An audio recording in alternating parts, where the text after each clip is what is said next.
Look, you probably agree with some of these moves, but on the face of it, he's just dismantling. He's not constructing any of his own policies.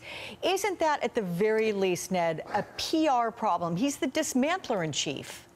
Well, Alex, the fact of the matter is we're applauding this because we don't want an imperial presidency. And a lot of the things that took place in the previous administration was too much power was coming into the executive branch. And I think the thing that Trump is doing that many of us are applauding is saying this should not be in the executive branch. The decisions on DACA, the decisions on Obamacare subsidies, executive branch should not be making those decisions. Those belong in the legislative branch. I am giving back authority to the legislative branch to deal with these. So I'm happy about that.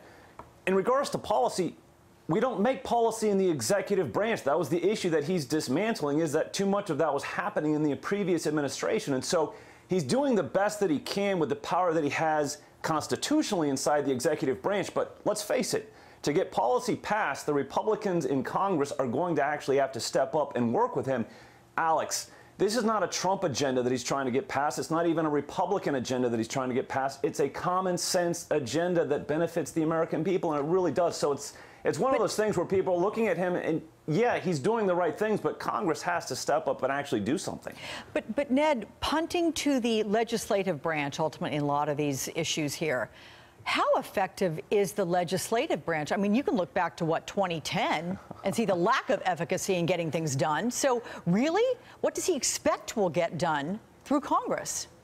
Well, first of all, it's the constitutional thing to do. But second of all, it really does put the onus on leadership in the House and the Senate. And I would say specifically the Senate. You actually have to make some hard decisions. And again, a lot of the frustration probably centers around the legislative filibuster.